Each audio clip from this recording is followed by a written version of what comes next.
आप समझ सकते हैं कितना टाका लगा बाबू? 8 टका। क्या नाम है आपका? शिवम।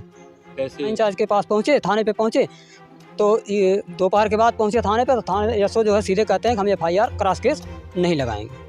ये हम गरीब मनई मजूरी धतूरी कई के लड़कन जियावत रहे, हमें लड़के को मार देन कपार फाट गया। अब हम कहाँ सुई दवाई कराई? लड़का जियाई कि हम सुई दवाई कराई?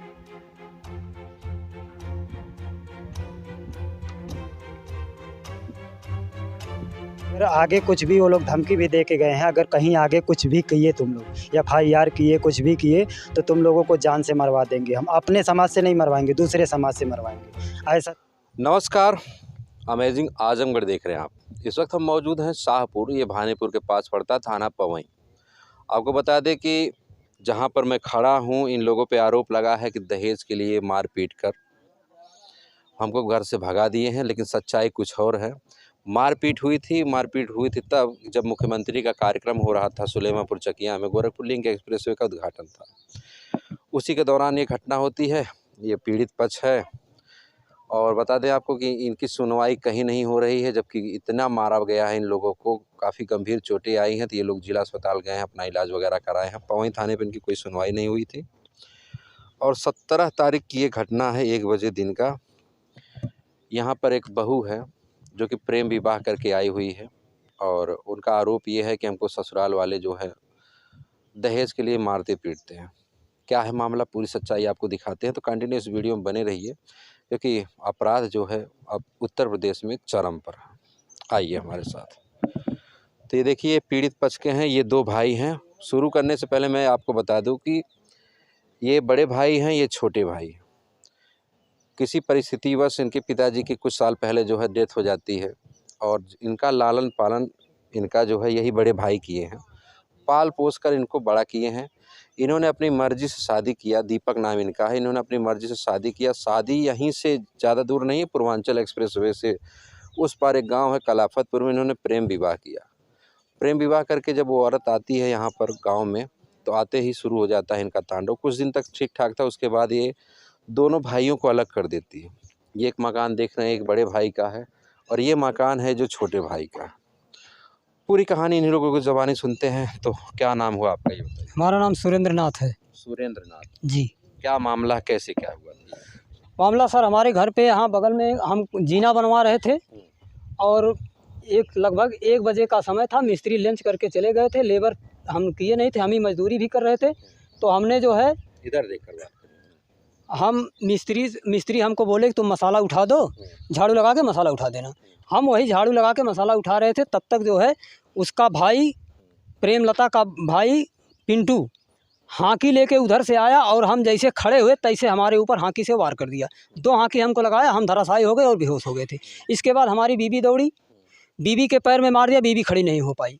फिर हमारा भाई जब गया तो भाई को भी मार दिया, कनपट्टी में मार दिया, पैर में मार दिया। इसके बाद गाँव वाले जुटे हैं, तब जा कर के जो है वो लोग मारपीट के भगे हैं और पड़ोस के हमारे चचेरे भाई हैं, उनके लड़के को राड से मार दिया, उसका कपार फट गया है। एक और भतीजा था, उसको चचेरा भतीजा था, उसको मार दिया, उसका भी सर फट गया है।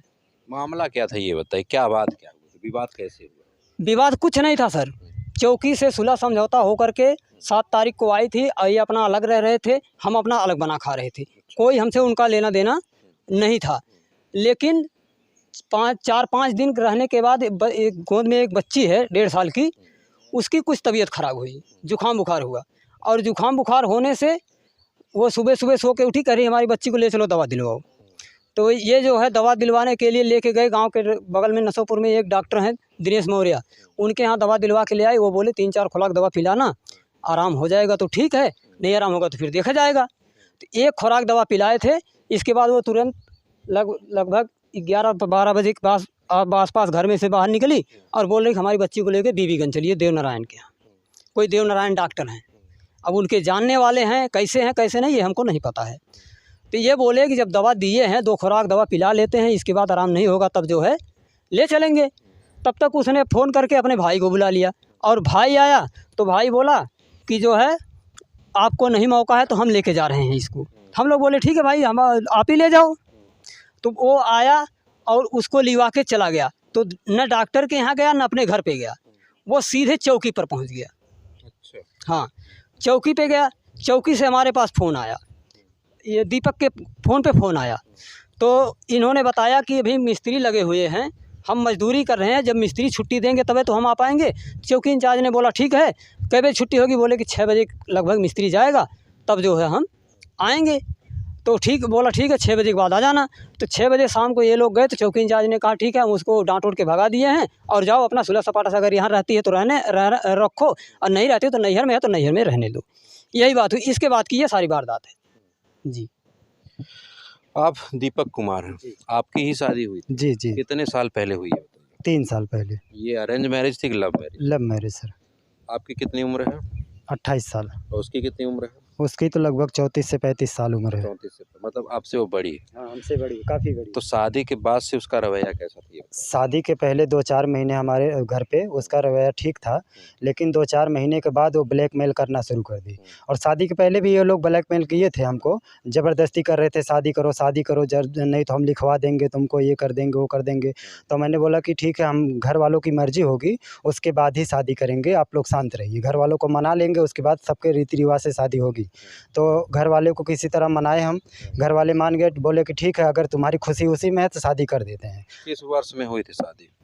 2022 में। 2022 में। 22 अप्रैल 2022, 22 अप्रैल 2022 को हुआ था जी। फिर क्या हुआ? फिर उसके बाद आई इधर, यहाँ पे आई हमारे यहाँ पे, तो 2-4 महीने मतलब ठीक ठाक चला, 15-20 दिन की थी यहाँ पे। उसके बाद 2-4 महीने किसी तरह ठीक ठाक चला। उसके बाद से उसने अपना फिर ब्लैकमेल करना चालू कर दिया फिर से। यहाँ पे जब आई तब बोली हमको अलग लेके रहो, हमको जहाँ रहते हो वहाँ, जहाँ चलोगे वहीं पे चलेंगे। तो हमने बोला अभी अब नई आई हो तो तुमको इधर उधर हम नहीं घुमा सकते हैं। गाँव का कुछ रीति रिवाज होता है, जो भी रीति रिवाज है 2-4 साल बीतने दो, उसके बाद अगर साथ रहना चाहती हो तो साथ में हम लेके रहेंगे, टेंशन मत लो। लेकिन इसके बावजूद भी हमको ब्लैकमेल करते रहे। 3 साल बीत गया। हाँ, अब अभी जब 2 साल तो मायके में थी। एक बार गए थे हम लोग, हमारी बच्ची जब पैदा हुई थी तब हम गए थे वहाँ पे, तो हमारी बाइक साइक छोड़ लिए थे सब। हाँ, बाइक से गए थे, बाइक छीन लिए, पकड़ के वहाँ बाँधे थे। और हमारे घर वाले चाचा भैया ये सब लगते थे 4-5 लोग, तो 4-5 लोग गए वहाँ से छुड़वा के लेके आए किसी तरह। उनके गाँव वाले देखे थे सब। हाँ, सब ऐसे खड़े थे, बाकी कोई बोला नहीं था। गाँव वाले तो कोई उस टाइम पे नहीं बोला था, लेकिन इनका भाई, इनका पापा, इनकी मम्मी, इनकी बहन, सब लोग पकड़ के बाँध लिए थे वहाँ पे। अच्छा, बांध भी दिए? हाँ, बाँधे नहीं थे, पकड़ के ज़बरदस्ती बैठाए थे। अच्छा, बैठा। हाँ, बैठाए थे। वो हमको उठने नहीं दे रहे थे, पकड़े थे ज़बरदस्ती। तो उसके बाद जब हमारे घर वाले पहुँचे सब लोग, 5-6 लोग, तब जाके वहाँ से छुड़वा के किसी तरह लेके आए। तो उस टाइम पे 2 साल तक, उसी टाइम से 2 साल तक वहीं पे पड़ी थी। तो हमने बोला, 2-4 बार फ़ोन करके बोला भी कि तुमको रहना है तो आ जाओ। उन लोगों से भी बोला कि विदाई करवा दो, विदाई कर दो। लेकिन उन लोगों ने बोला कि नहीं, विदाई हम नहीं करेंगे, कुछ भी कर लो, कुछ भी, चाहे जहाँ पे जाओ, लेकिन हम विदाई नहीं करेंगे। तो ऐसे करते 2 साल बीत गया। जब 2 साल बाद हमारे घर पे आई अभी, तो हमारे घर पे शादी पड़ी थी। तो यहाँ पे जब आई तब जाके ये नाटक चालू कर दी। यहाँ पे तांडव शुरू, तुरंत 5 दिन केवल हमारे घर पे थी, 5-6 दिन। उसके बाद अपना शुरू कर दी। हमको ब्लैकमेल करती रही कि हमको अलग रहना है, ऐसे रहना है, वैसे रहना है। पुलिस चौकी में गए थे, वहाँ पे कंप्लेन किए, तो वहाँ पे गए, सुलह समझौता हुआ, तो वो लोग बोले ठीक है तुम अलग लेके रहो। फिर हम उन लोगों की बात भी मान गए कि चलो ठीक है हम अलग लेके रहेंगे। अलग लेके रहने लगे। उसके बाद हमारी बच्ची की जब तबीयत ख़राब हुई एक दिन, तो अपने भाई को बुलाई और मतलब हम सुबह लेके गए तो पहले दवा दिलवाए। दवा दिलवाने के 1 घंटे बीता था, मात्र एक ही खुराक दवाई पिलवाई थी। 1 घंटे बीता, उसके बाद वो अपना शुरू कर दी। तो जब वो बोली कि आराम नहीं हो रहा है, लेके चलो दूसरी जगह। तो हमने बोला ठीक है, आराम नहीं हो रहा, रहने दो, 2-4 घंटे देख लेते हैं, नहीं आराम होगा 2:30-3 बजे, अभी थोड़ा छाया हो जाएगा, धूप ज़्यादा था। तो मैंने बोला बच्ची को धूप ज़्यादा लगेगी, अभी शाम तक चलते हैं। लेकिन वो मानी नहीं। दोपहर में अपने भाई को बुलाई, तो उसका भाई आया तो बोला हम लेके जा रहे हैं। तब मैंने बोला कि क्यों लेके जा रहे हो भाई, हम तो घर पे हैं ना दिखवाने के लिए। तो बोला नहीं, हम लेके जा रहे हैं, कुछ भी करो हम लेके जाएंगे। तो हमने मना कर दिया, बोले ठीक है लेके जाओ। तो लेके चले गए। उसके बाद जब लेके गए तो ये लोग कहीं हॉस्पिटल में नहीं लेके गए, कहीं नहीं लेके गए। अब वो यहाँ पे बोले थे कि हम हॉस्पिटल में लेके जा रहे हैं दिखवाने के लिए। उसके बाद जब सीधा चौकी पे पहुँचे, चौकी से फिर हमारे पास फ़ोन आया तो मैंने वो पूछने लगे क्या कर रहे हो, तो मैंने बताया सर ऐसा ऐसा हमारे घर पे काम चल रहा है, हम काम करवा रहे हैं, जीना बनवा रहे हैं। तो वो लोगों ने बोला ठीक है, जब टाइम मिलेगा तो शाम तक आ जाना। तो मैं शाम को गया, वो लोग समझाए हमको कि ठीक है उसको समझा बुझा के रखो। तो हम बोले ठीक है आप लोग ही समझा दीजिएगा, हमारे समझाने से तो नहीं समझ रही है, लेकिन आप लोग ही समझा दीजिएगा, जैसे बोलेगी हम ऐसे रख रहे हैं, अब हमारी गलती तो कोई है नहीं। लेकिन उसके बाद तीसरे दिन आई, 2 दिन मायके में थी जब यहाँ से गई थी, तीसरे दिन यहाँ पे आई। जब तीसरे दिन आई तो सीधा अपने भाई को लेके आई तो घर में घुसने लगी। मैंने बोला ठीक है, जब तुम लोग पुलिस चौकी में गए थे हम 100 नंबर पे फ़ोन करते हैं, पहले 100 नंबर आएगी, जो समझौता कर देगी तुम्हारे पक्ष में हमारे पक्ष में जो भी सही होगा, डिसीजन जो पुलिस लेगी वही हम करेंगे। तो पुलिस वाले आ नहीं पाए, 100 नंबर पे फ़ोन लगा रहे थे, पुलिस नहीं आए और 100 नंबर पे फ़ोन भी नहीं लगा था। उसके बाद तब तक उसका दो भाई और एक और कोई 3 लोग हाँकी डंडा सब्बल इतना लेके आए। उसके एक भाई पिंटू है छोटा और एक कुलदीप और एक आनंद है बगल के हैं। ये लोग 3 लोग आए और हाकी डंडा लेके आए। तुरंत बातचीत कुछ नहीं, बस हमारे भैया यहाँ आगे खड़े थे, यहीं पे तुरंत उनको मार के गिरा दिए पहले। तब तक भाभी आ गई आगे, हम उधर थे पीछे साइड में। तब तक भाभी आई, भाभी को भी मार दिए, तुरंत गिर गई वो भी। उसके बाद हम आए जब बचाने के लिए तो हमको भी यहाँ पे मार दिए तुरंत, हम भी बेहोश हो गए, भैया भी उस टाइम पे बेहोश हो गए। एक बच्ची भी थी, उसको पेट में मार दिए, वो भी तुरंत बेहोश हो गई। हम लोग तो इधर पड़ गए। तब गाँव वाले सब लोग जब जुटे तब जाके हम लोगों को बचाए, उन लोगों को भगाए तब जाके।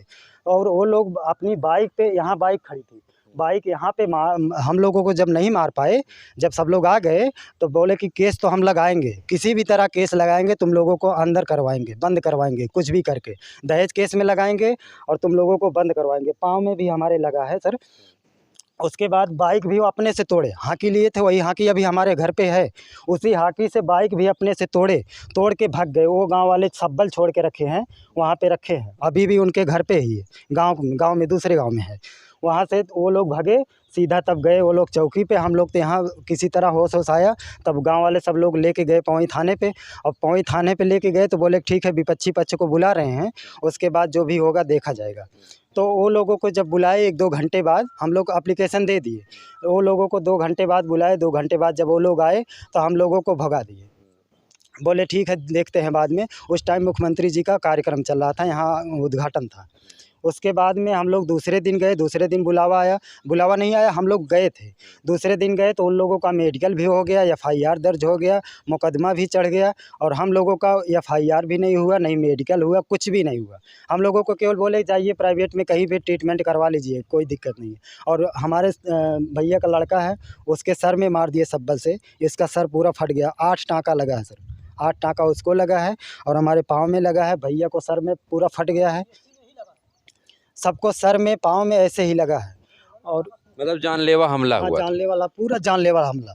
और हम लोगों को अगर गांव वाले मिलके नहीं बचाए होते तो मार दिए होते, पक्का मार दिए होते एकदम। तो अभी आप क्या चाहते हैं ये बताइए। अभी सर हम लोगों की सुनवाई की जाए थाने पे, जो भी है सही न्याय दिलाया जाए हम लोगों को, बाकी और हमको कुछ नहीं चाहिए सर, सही न्याय दिलाना चाहिए। पत्नी के लिए क्या कहेंगे जो आपके ऊपर आरोप लगा रही है कि आपने दहेज के लिए उसको मारा पीटा, सारा गहना जेवर छीन के आप रख लिए? सर 2 साल से वो मायके में है, तो गहना हम लोग कहाँ से छीन पाएंगे? 2 साल से अगर मायके में गहना लेके पहले से गई थी, जब डिलीवरी थी उसकी, उसके पहले चली गई थी, 1 महीने पहले गई थी। उसके बाद से लफड़ा, जब हम लिवाने गए तभी तो हमको मार पीट के बांध लिए थे वहाँ पे, भाई को एक छोड़ लिए, तो हम गहना कहाँ पाए? गहना तो इधर से सब कुछ पहन के गई है, लेकिन वो लोग आरोप हम पे झूठा इल्ज़ाम लगा रहे हैं कि तुम लोग छीन लिए हो, ऐसा इल्ज़ाम क्यों? चलिए, तो महिलाओं के पास यह आरोप होता ही है कि दहेज के लिए हमको प्रसारित किया जाता है। आप समझ सकते हैं लव मैरिज में तो दहेज का कोई मायने नहीं होता, लेकिन इनका वही हथियार होता है। ये 1 मिनट, ये देखिए, ये बालक बैठा हुआ है, इसके सर पे लगी है पट्टी। बैठे रहो बाबू। आप समझ सकते हैं कितना टाका लगा बाबू? 8 टाका। क्या नाम है आपका? शिवम। कैसे चोट लगी है? हम यहाँ पर चाचा का एक काम हो रहा था, हम काम कर रहे थे, उधर से वो लोग आए, पहले वो चाचा को मारे, फिर चाची को, उनके चाचा को भी। हम छुड़ाने गए, हमको भी सब्बल से मार दिए, बेहोश हो गए। उसके बाद वो लोग भगे। भैया को भी लगी है चोट यहाँ पर सिर में। अच्छा, इनको भी देखिए मारा पीटा गया है। का है तोहरे साथे ही बताओ। हमारे साथ है यह है कि सब हमारे काम करत रहे हैं और वो लोगन आयन है हमरे आदमी के मारन है, तब हम दौड़े हमका मार देन है, हमरे देवर के मार देन है, हमरे तब सब पास पड़ोस दौड़े है वो लोग के मार दिए और सब जौरन तो वो लोग भाग गए दूसरे गांव में से निकल के। पूरा परिवार परेशान है, न तो इनकी कहीं थाने पे सुनवाई हो रही है, न कोई मेडिकल हो रहा है। और आपको बता दें कि ये परिवार इतना भय में है, डर के साए में है कि आपको एक बिटिया है वो यहीं पर कलान विद्यालय है पढ़ने जाती है, उसके पीछे भी कुछ लोग लगे हैं और वो डर के मारे आज 2 दिन से स्कूल नहीं जा पा रही है क्योंकि उसके पीछे कुछ लोग लगे थे। किसी तरह से वो जान बचा कर भाग के आई है। आओ बेटा आ जाओ।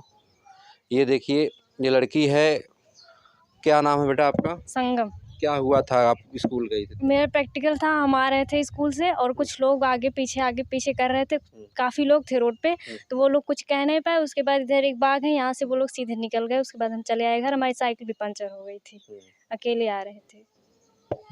तो ये दबंगाई का आलम है। ये है पवई पुलिस, उत्तर प्रदेश पुलिस की कार्यप्रणाली तो आप देख ही रहे हैं। रोज़ नए नए नित कारनामे इनके दिखने को तो मिलते ही हैं। पवई पुलिस के थानाध्यक्ष हैं, एसओ हैं प्रदीप कुमार मिश्र जी। इनका साफ कहना था कि हम क्रॉस FIR नहीं करेंगे, जबकि पीड़ित पक्ष सबसे पहले गया था। आप आइए, पहले आप थाने गए थे, वो लोग गए थे? नहीं, सबसे पहले हम लोग पहुँचे हैं। हाँ, हमारा एप्लीकेशन भी पहले पड़ा है। अच्छा जी, तो एप्लीकेशन आपका पड़ा तो फिर सुनवाई नहीं हुई? सुनवाई कुछ नहीं हुई। क्या बोल रहे हैं? उस समय तो यही हुआ कि हम सुलह समझौता करवा देते हैं। प्रधान वहाँ के प्रधान आए, वो बोले कि चलिए हम सुलह समझौता अभी आ रहे हैं, हम सुलह समझौता करवाएंगे। वो आते आते 8 बजे रात को आए। हाँ, कलाफतपुर के प्रधान। हाँ, कलाफतपुर के प्रधान संतोष। अच्छा। उनकी पत्नी प्रधान है, प्रधानी वो करते हैं। वो हाँ, प्रधान पति है, वो टीचर हैं। तो वो बोले कि हम जो है आकर हम सुलह समझौता आए, 8 बजे रात को आए तो बोले अब आज तो कुछ नहीं हो सकता है, कल चलिए यहाँ आके हम सुलह समझौता करवा देते हैं। तो सुबह जब हम लोग गए वहाँ, तो वो जो है फ़ोन कर रहे हैं, तो कह रहे हैं कि हम अभी विद्यालय से छूटेंगे तो आते हैं, हम सुलह समझौता करवाते हैं। हम लोग उनकी बातों का पर विश्वास कर गए, लेकिन उन्होंने हमारे साथ विश्वासघात किया और हम लोग बाहर बैठे रहे।